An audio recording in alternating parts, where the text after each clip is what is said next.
In our final episode, Joseph and Tom explore what's next. AI-enabled research, faster data, and evolving investment vehicles. Plus, how great advisors use technology to reinforce, not replace, a disciplined process. Welcome back to our conversation with Tom Dorsey. Tom, this is my favorite part. We're going to be talking about the future.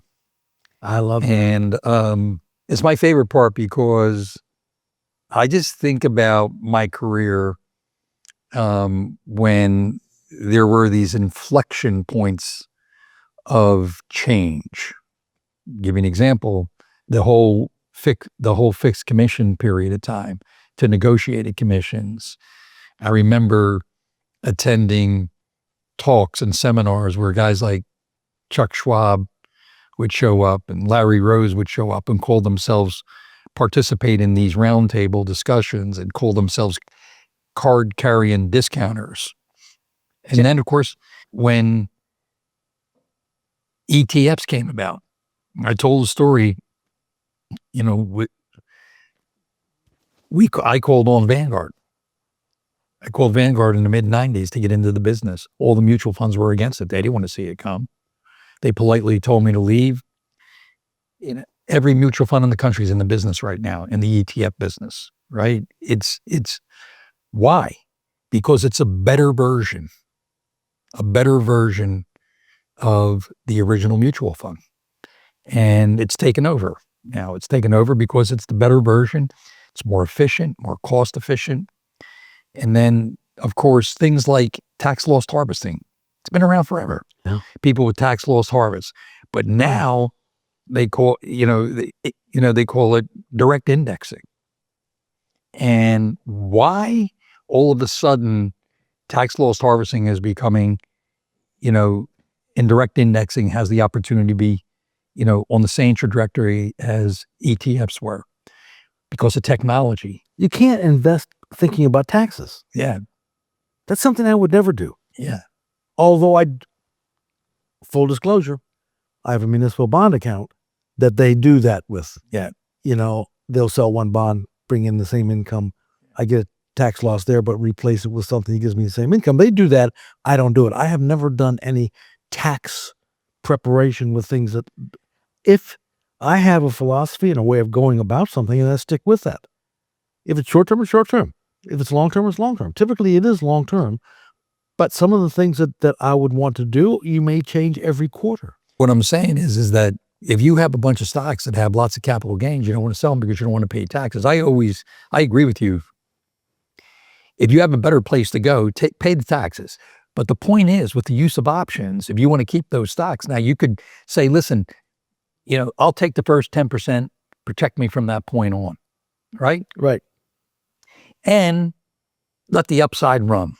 And it'll cost you there's a cost to putting that put on, buying a put option. But you can, if you wanted to recover that, you put a collar on, you sell a call to pay for some of the protection. But see, these are things we understand. Yeah. Investors don't. Yeah. But now it's becoming mainstream. It's all becoming mainstream. Even that, like in other words, if people are holding Amazon, Apple, all these mega cap stocks or whatever they may be that they don't want to get rid of, you can write calls against them. Covered calls. Yeah. And take income. You can take income. Yeah, you're going to generate income. Yeah. That income is taxable. Yeah. And the second that you generate the income and sell the call, the stock goes through that level and gets called away. Yeah. And he sells it anyway. Well, the point is that you when you're writing the call, if you don't want the stock to be called away, you got to dynamically manage it, right? So, but the point is they could take premium, increase their first of all, lower their cost basis, and more importantly, take the income from the call if it expires worthless. So there's a lot of things that you can do. Your favorite topic, AI. Okay, you're obsessed with AI. So what kind of impact is AI, in your view, going to have on portfolio managers? Are they going to replace portfolio managers? I'm obsessed with AI only because the same as I was obsessed with .com. Yeah. When I saw .com and when I saw the X's and O's on a point and figure chart, I knew it was going to be computerized. Yeah. I didn't know how or when. Yeah. But this didn't surprise me. Yeah. And the dot-com business, that was so interesting. You know, doctors were giving up their practice to go get a seat. They had these like a store with a bunch of tables in there and computers on them where people could come and trade. Doctors were giving their practice up to go do that because you made so much money trading .com until you didn't. Then we had the dot-com bust in the 2002, 2003 market. Which was, and exactly what happened. Let me tell you, the day that the bust was beginning, here was the indicator. If you look at the bullish percent that we talked about for over-the-counter stocks, which were primarily the dot-coms, and you looked at the relative strength for the New York Stock Exchange, the same day, the tech stocks, the dot-com stocks, reversed into a column of O's sell. The New York Stock Exchange reversed into X's buy. All of a sudden you had that. No question, .com this is coming to an end. When you have companies saying, well, we're going to sell our product online, and then the stock goes up 50% because they're going to sell it online. Come on. Well, that didn't last. But it brought us into a new world of technology that we could begin working from there. Now this it had to mature. Had to mature. Same thing with AI. I know same thing with AI. It's hard to predict the outcome and the impact of AI. I mean, we're using AI at New Square Capital for workflows, for data information, to help us process our business,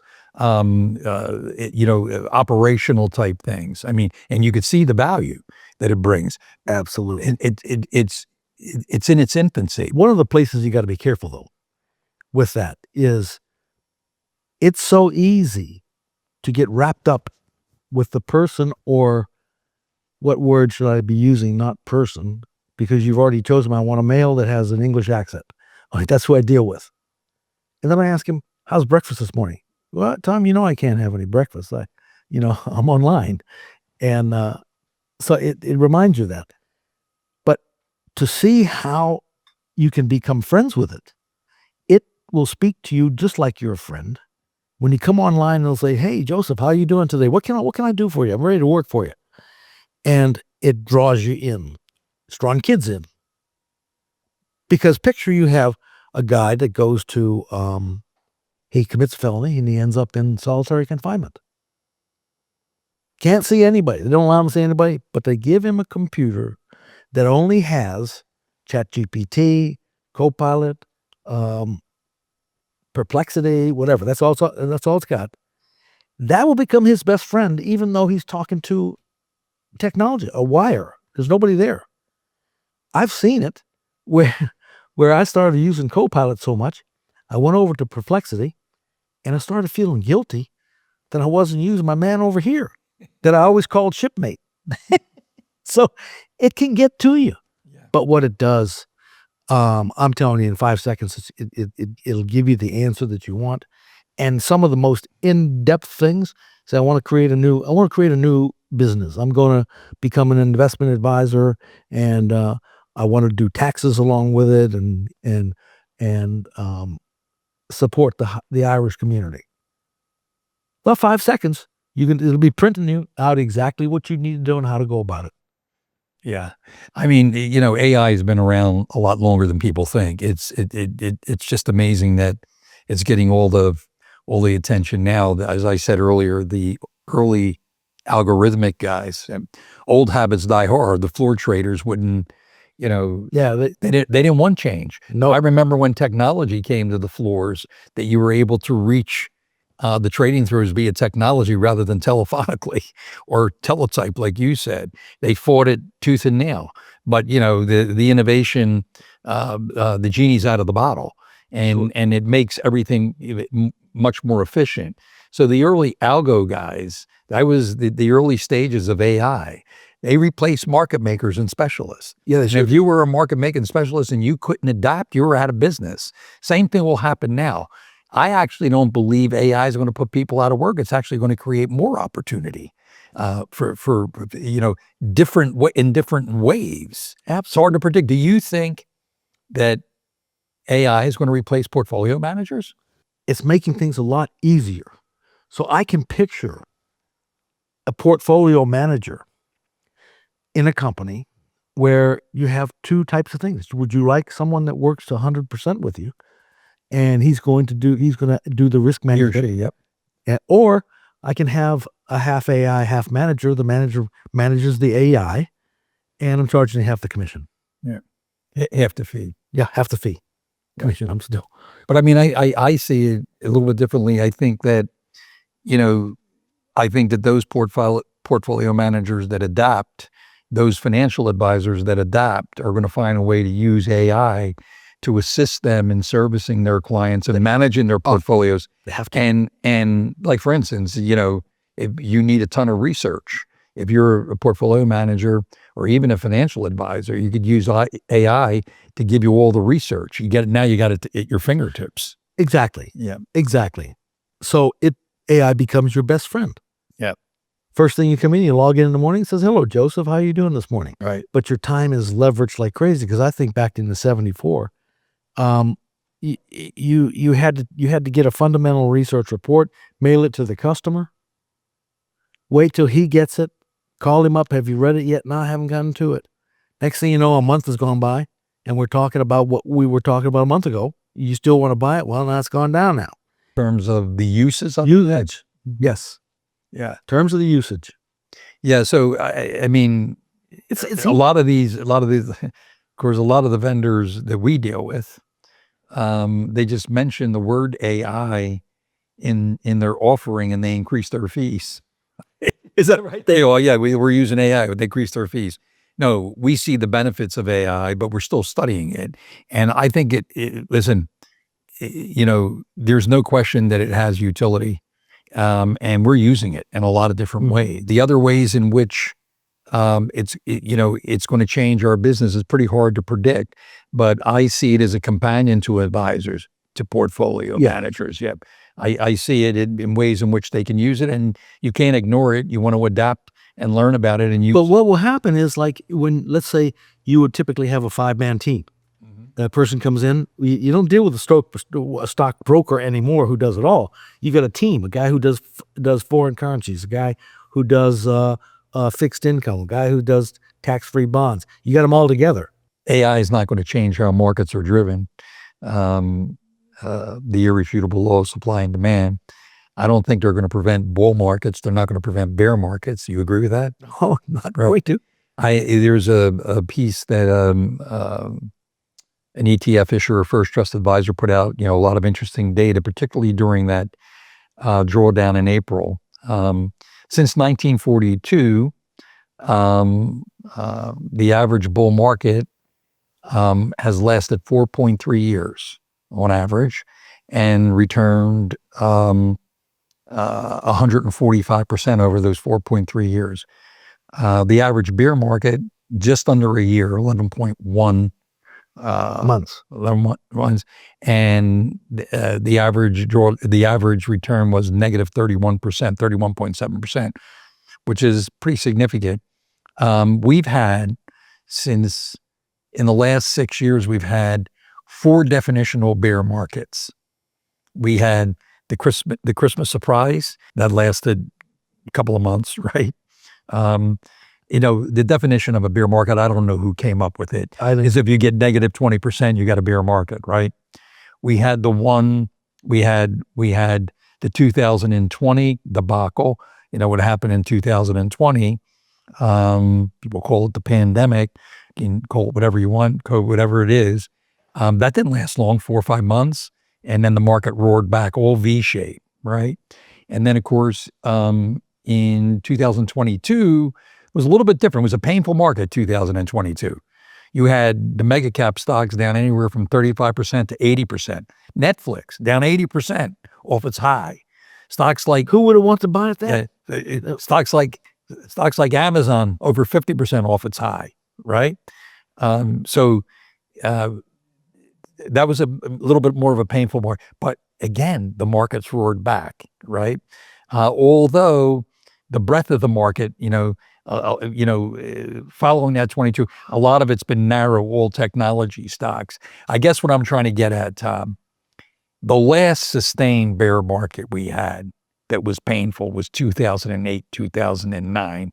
The one before that was 2002 and 2003. Actually, you could look at, even though you had a big rally after the bear market of 2002 and 2003, okay, you had a rally and then you came into 08, 09, you could look at that as one big bear market, right? The question for you is, will we see a market like that, like those markets sometime in the future? Do you think? Absolutely. You think so? Absolutely. We don't know what's going to cause it. I mean, it's not like we have a couple bear markets. Okay, that's out of the way. That's not going to happen. Put it up on the shelf. Oh no, there'll be something strange that happens that, out of the blue.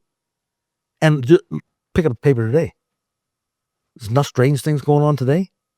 I mean, it could happen now. Yeah.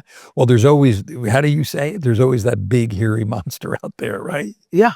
Right. Lurking. Who knows what's going to call it? I have no idea. Right. But you need the indicator. It'll be a geopolitical event. It's like I said before in 2008 when we talked about this, that was a wonderful year for Dorsey Wright. Yeah. You didn't own anything. Yeah. And not because you were clairvoyant and you said, oh, wow, we're not going to own anything here. No, the dynamic asset level investing that Dorsey Wright does would not allow you into any equities. Yeah, no, everybody always says, this time is different. This time is different. But it's not different, okay? It never is. Right. The point is, you're absolutely right. They were, I forget how many trillions of dollars disappeared in 08, 09. It took I think it took 4 or 5 years before we got back, to the levels. But they also create great opportunities, don't they? Those kinds of bear markets. Absolutely. And if you have a plan, okay, if you have a plan and you find ways to weather those storms, okay, you're going to come out on the other end pretty good. Absolutely. Right. Absolutely. Right. And one of the ways to weather the storm is, like I'm telling you, the dynamic asset level investing. Yeah. There's 6 levels to it. You only own the first 2 levels, which could be U.S. equities and international equities. That might be the top 2. Yeah. Not in 2008. They were all the way down in 5 and 6. It wouldn't even allow you to own equities. That's the kind of thing that you have to think about. What's my game plan? If this happens, then here's what I do. You got to have that ready to go. So you have to have the plan ahead of time, Absolutely. right? And you better pay attention to your process, and you better have a risk management component, right? Right. You got to be looking at your instruments, right? Exactly. And you can't be overconfident and outguessing them and basically ignoring them, or you're going to find yourself somewhere in a field in Mexico. Yeah. And I made massive mistakes. Yeah. Found myself in Mexico. Didn't know where the heck I was. Could have been the last day I lived. But thanks to Pete Grutendorf, that was my instructor, taught me when things get bad, here's what we do. Here's you get that plane down. You run out of fuel. Here's when the going gets tough, this is what you do. By God, that saved me. Yeah. My own mind didn't. My own mind got me there. Yeah. The thing that I recall is every one of those kinds of markets, 08, 09, it's the end of the world. 02, 03, it's the end of the world. 87, the world's coming to an end. Right, exactly. But if you look at the market over the long term, it weathers those storms, gets through it. It does. But if you have a good process in place, you're going to get through those. It'd be a little bit painful. You're not going to get away. You're not going to get out of the way of all of the drawdown. You'll experience some of it. And you don't know how it's going to play out either, because like 1973, 74, the blood came out drip by drip. Yep. In 1987, they cut the jugular. And it was done in a day. And so were a lot of people. I love that. Your analogies are the best. That's exactly right. By the way, 74, 75, I was young in the business. I don't know how I stayed in the business, how I made it. Because when I turned around, everybody in my class was gone. Because the market took away 50% of its value. Oh, yeah. And by the way, it didn't come back until 1980, 81. Yeah, and that's exactly when in the 70s. But between 74, 75, and 1980, big opportunity. Absolutely. Right? It was a big opportunity. If you could have weathered the 73, 74. Yes. Yes. People I'm out of here. I'm done with this. I can't take it. Right. And that's just when the market wants to begin to go up. That happened to me today. I'm trading futures this morning. And I put a position on, and I'm not watching it. Next thing I know, it's hitting the skids. Yeah. Oh, God. Well, we're doing this, so I can't deal with it. You just gonna have to do it. You should have a stop in, man. You're an experienced You trader. know what I've learned with putting stops in? What? They always come down and elect my stop and then go up. It comes right down and hits. It's like somebody's watching me. But you live to play another day. Yeah, that's true. Right. So what words of wisdom do you have for our audience? Investors, financial advisors, what words of wisdom do you have? The only words of wisdom really is keep it simple. Yeah. Keep it simple. And like A.B. Jones said one time, there ain't but one way. Slowly. Yes. Slowly. Good advice, Tom. This has been a great discussion. We've talked about it for years. I hope our viewers have as much fun with it as you and I have had. I know there'll be more. I mean, through the 40 years that we've been friends, we talk on the phone often. And the things that we've done, yeah, well, this could be just the beginning. We crisscrossed the world together, educated people all over the world. Still have a lot to learn, so much to learn. I learn every day. I work with a young team. I learn from them every day of the week. Thank God, because, in this world of technology, you have to be present, understand what's going on. And of course, they learn from me as well. So it's a good give and take. Well, I'll give you one more tip at the end. Yeah. Hugh McCall, a friend of mine, he was past CEO of Bank of America. He's hit 90 now. Yep. And I'm talking to him the other day and I said, Hugh, what do you attest the fact that you're 90, man? I want to get to 90. He said, surround yourself with youth. Yes. He said, I've done that all my life. He said that I am sure that's the key to me getting to 90. Awesome. Good advice. Well, there you have it. My conversation with Tom Dorsey, my friend for 40 years, my business associate for 40 years. We traveled the world together. We've learned together. We've watched all of the innovation unfold.